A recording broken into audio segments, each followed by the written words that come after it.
Loose हो जाते अंग तो फिर किसी इंसान की कोई वैल्यू नहीं रहती। बिल्कुल सही बात है। तो ये है योग से ब्रह्मचर्य की रक्षा होती है, वीर्य की रक्षा होती है, खाया पिया लगता है और जो बूंदे बनती है वो इसके पास रहती है। भगवान शंकर ने कहा कि गौरी मुझे लोग महादेव कहते। क्यों कहते? कहने के महाराज आप नहीं महादेव। जो नहीं, मैं पुरुष के अंदर बिंदु, बिंदु एक शक्ति है और बिंदु निषाद करने में लोग कुशल हैं। तो उसको निकालना तो जानते हैं मगर उसको रखना नहीं जानते, उसके पास उसकी संभाल नहीं करते।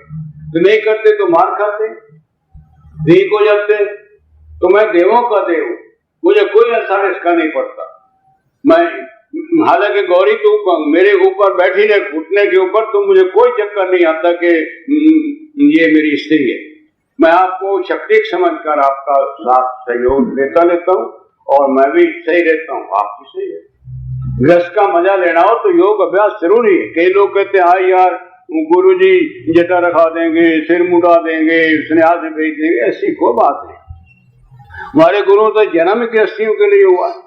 दूसरों के साथ तो हम बात करना नहीं चाहते क्योंकि वो तो खुद मार आगे उनको क्या जरूर हमारे लाख गृहस्थी की बात आने की, और आते भी नहीं है। और हमें चाहिए भी नहीं।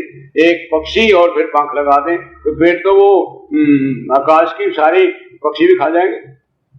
तो इसलिए वो और खराब करेंगे देश को। इसलिए गृहस्थी बंदा सही है। अब किराए पर मकान लेना हो तो गृहस्थी हो तो छड़े को देते कोई नहीं है। तो इसलिए योग भी करना हो तो हम लोग उन लोगों को पकड़ते हैं जो कम कम पीछे आगे कुछ न कुछ गुम्बा भाग तो नहीं जाएगा कम कम, तो अपनी रोजी भी निकाल कमाता रहता है और अपना योग भी करता रहता है। कोई दिक्कत, बल्कि बढ़िया रहता है। जो लोग 7 बजे उठने वाले हैं वो हमारे यहाँ 5 बजे 4 बजे के आपके सामने नहा धो के आ गए थे। इनसे पूछो पहले क्या करते थे, कैसे होते थे। और देर से सोना देर से उठना, ये दोनों खतरनाक। 10 बजे तक सो जाओ और 4 बजे तक फिर बीमा है आपके शरीर का, बहुत बढ़िया रहेगा। इसलिए निचले अंगों को संभालने के लिए योगासन बहुत जरूरी है। तो ये आपको कंप्लीट आपके शरीर के बारे जो कहना था। इसके अलावा और भी है। डाइट कैसी हो, विटामिन ए हो, विटामिन सी हो, विटामिन बी हो, कौन सी चीजें किसको देनी चाहिए, ये जरूरी है समझना। इसलिए आप लग जाओ इस कार्य में, क्योंकि हम जरा चाहते नहीं बोलने में रखें, क्रियाशील करें। बोलने में तो बहुत लगे हुए लोग हमारे साथी हजारों हैं, लाखों महाराज बने रहे और लेक्चर मारते हैं, अपना मौज लाखों करोड़ों रुपए इकट्ठे करते हैं, मौज मारते हैं और बाद में नरक में वही जाते हैं। वीरों हम तो बस इसी जगह पर नीचे रहने वाले से बात करते हैं। और आनंद महाप्रभु सदगुरु भगवान की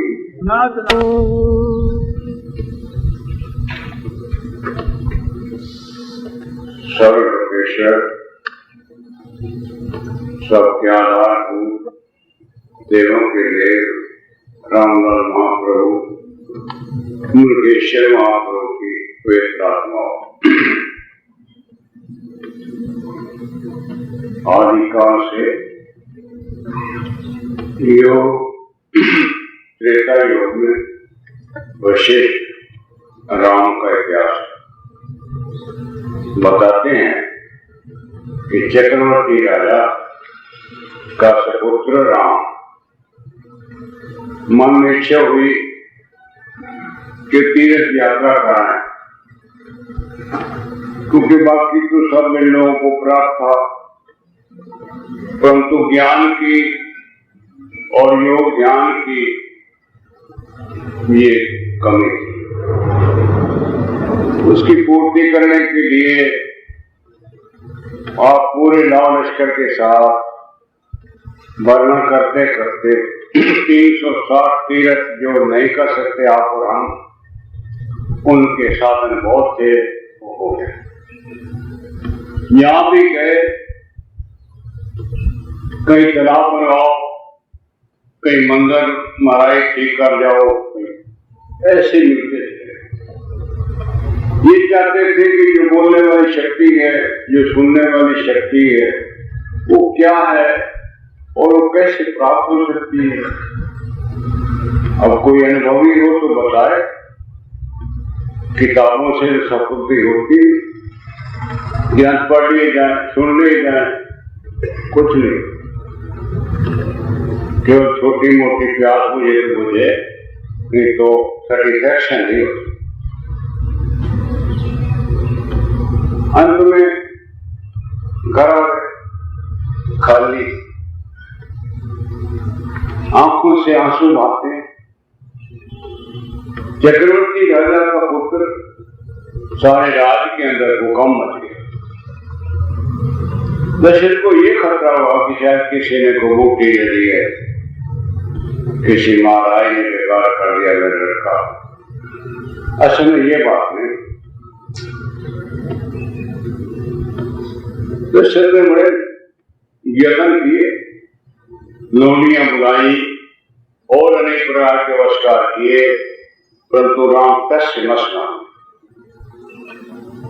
ये अखीर पर वशिष्ठ गुरु के पास गए, कहने प्रभु मैं तो लुट गया, लड़के को भेज बैठा हूं और किसी काम का भी नहीं रहा, न मेरे से हंसता है न बात करता है, नहीं ये कैसे राज संभाले। वशिष्ठ मुस्कुराते हुए कहते हैं रे दशरथ, क्यों मोह के वशीभूत बेकार बातें करता है।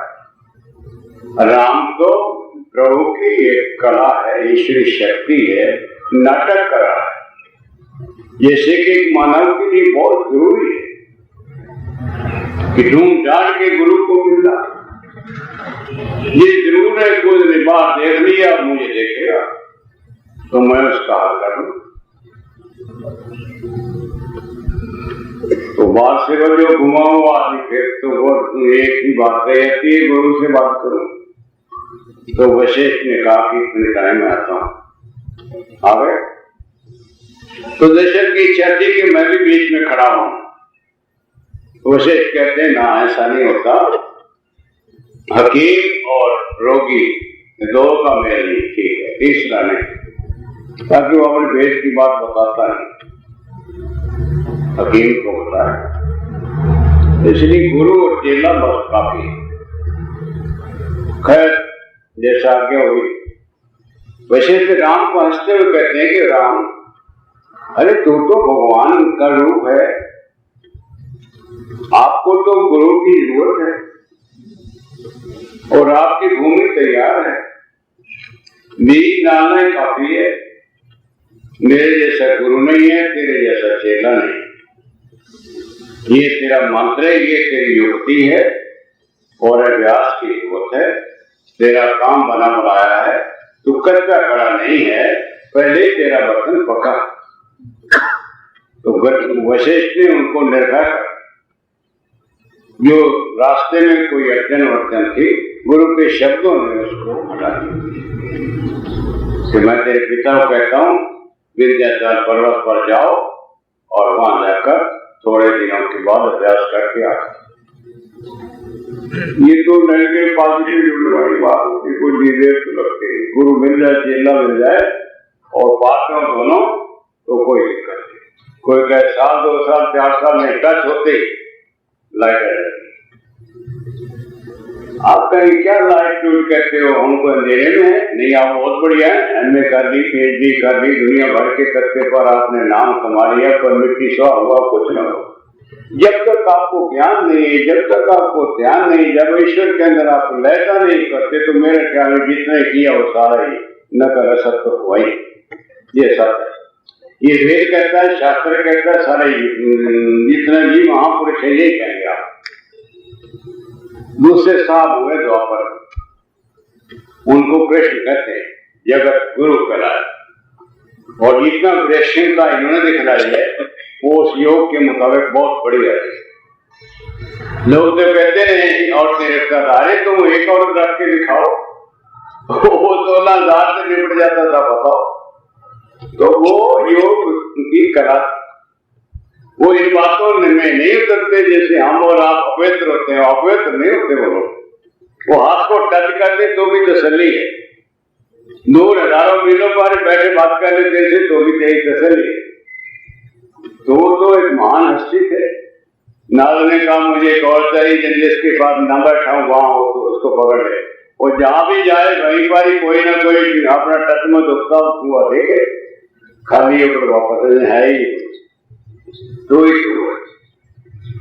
तो कृष्ण ने कहा है वरदानंद महाप्रभु श्री रामलाल पार ब्रह्म अनाथ नाथ